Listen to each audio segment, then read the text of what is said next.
अस्सलाम वालेकुम। अंडे की ये वाली रेसिपी अगर आपने एक दफ़ा बना ली तो आपको रोज़ नाश्ते में इस रेसिपी की फरमाइश आएगी। अब होता ही है कि हम घर पे जब भी नॉर्मली इतने मोटे वाला इतनी सारी वेजिटेबल वाला अंडा बनाते हैं तो एक तो वो अंदर से कच्चा रह जाता है, दूसरा वो टूट जाता है, तीसरा अगर किसी तरह से पका भी लें तो इनके अंदर की जो वेजिटेबल हैं, जो सब्जियां वो कच्ची रह जाती हैं, टेस्ट फ्लेवर निकल ही नहीं पाता, सब्जियां जो है वो ज़ाया हो जाती हैं। आज मैं आपको ऐसी टिप्स एंड ट्रिक्स बताऊंगी, जब सर्व करेंगे तो सामने वाला इंशाल्लाह इसकी तारीफ भी करेगा। तो चलिए जी रेसिपी शुरू करते हैं। बिस्मिल्लाहिर्रहमानिर्रहीम। सबसे पहले हमने यहाँ पर खाली फ्राई पैन में ऑयल शामिल करना है, 4 खाने के चम्मच। जैसे ही गर्म हो जाएगा तो हम इसमें आलू ऐड करेंगे। यहाँ पर मैंने आलू जो मीडियम साइज़ का लिया है, जिसको मैंने बिल्कुल ब्रीक कट कर लिया है। ये देखें इस तरह से, जैसे मैं आप लोगों को दिखा रही हूँ, इस तरह से इसकी जो हमने कटिंग करनी है। ठीक है, अब हमने इसको इतना पकाना है कि ये ओवर कुक नहीं है हमने करना, जस्ट ये सिर्फ पका हुआ होना चाहिए। ये देखिए इस तरह से।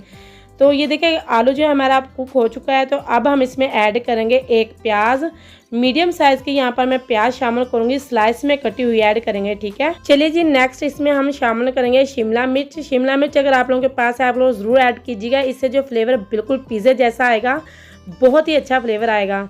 तो मेरे पास यहाँ पर फ्रीज़ की हुई पड़ी थी तो मैंने थोड़ी सी वो ऐड की है। अगर फ्रेश मिलती मैं एक पूरी इसमें ऐड करती, इससे जो टेस्ट बहुत ही मुख्तलिफ आता है। सब्जियों को ज़्यादा देर तक हमने नहीं पकाना, मीडियम टू लो आंच पर पकाएंगे, थोड़ी सी सॉफ्ट हो जाएंगे। फिर हम इसमें टमाटर ऐड करेंगे।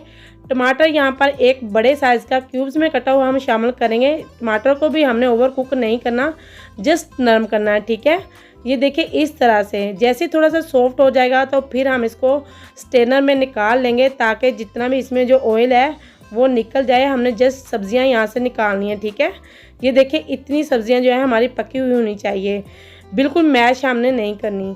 अब यहाँ पर हमने जो है प्लेट में इसको निकाल लेना है। ये देखिए इस तरह से खिली खिली सी होनी चाहिए। तो यहाँ पर इसको हमने अब ठंडा कर लेना है। ठंडा करके अब यहाँ पर हमने जो है बोल में इसको ट्रांसफ़र कर लेंगे। तो यहाँ पर देखिए सब्जियां जो है बहुत ही अच्छी खिली खिली सी हमारी बनी है, इसको हमने मैश बिल्कुल भी नहीं करना। ठीक है, तो आप लोगों ने ये चीज़ें जो है, ये पॉइंट आप लोगों ने अपने जहन में ज़रूर रखने हैं।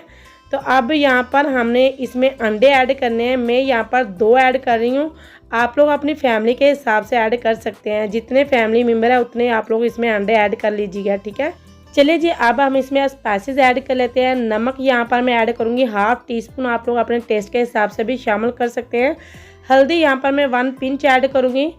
भुना कुटा हुआ ज़ीरा शामिल करेंगे 1 टीस्पून। यहाँ पर काली मिर्च का थोड़ा सा टच दूंगी, क्योंकि अंडे में जो है काली मिर्च का फ्लेवर बहुत ही अच्छा आता है। 1 टीस्पून भर के इसमें जो है कुटी हुई लाल मिर्च शामिल करेंगे। चम्मच की मदद से अच्छी तरह से इसको जो है हमने मिक्स कर लेना है। अगर तो आज की रेसिपी पसंद आए तो दिल से एक लाइक ज़रूर करें, आप लोगों का बेहद शुक्रिया। आप लोगों का एक लाइक सब्सक्राइब मुझे नई रेसिपी बनाने का हौसला देता है। इतनी मेहनत का एक लाइक तो बनता है। अच्छी तरह से यहाँ पर देखिए मैंने मिक्स कर लिया है। 2 खाने के चम्मच ब्रीक कटा हुआ इसमें जो है हम हरा धनिया शामिल करेंगे। 3 से 4 बिल्कुल ब्रीक कटी हुई इसमें हरी मिर्च ऐड करेंगे। ठीक है, ये देखिए इस तरह से। इसका जो फ्लेवर बहुत ही स्ट्रॉन्ग है और बहुत ही ज़बरदस्त फ्लेवर आता है।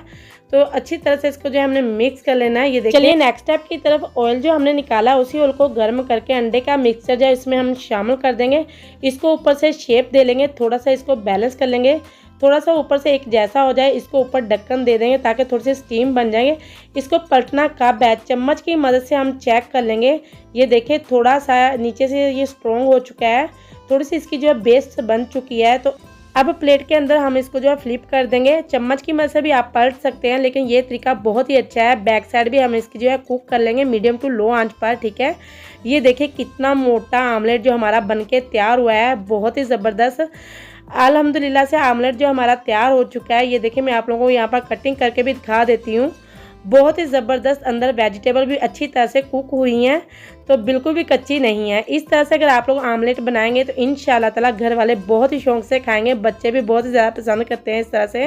तो इसको एक दफ़ा ज़रूर बनाइएगा और इसको ज़्यादा से ज़्यादा शेयर कीजिएगा। आज की रेसिपी अगर आप लोगों को अच्छी लगी है तो प्लीज़ आज की रेसिपी आप लोग कहाँ से देख रहे हैं मुझे कमेंट करके ज़रूर बताइएगा। अपना ढेर सारा और अपने प्यारों का ख्याल रखिएगा। मुझे दीजिए इजाज़त, हम मिलेंगे नेक्स्ट वीडियो में। तब तक के लिए अल्लाह हाफिज़।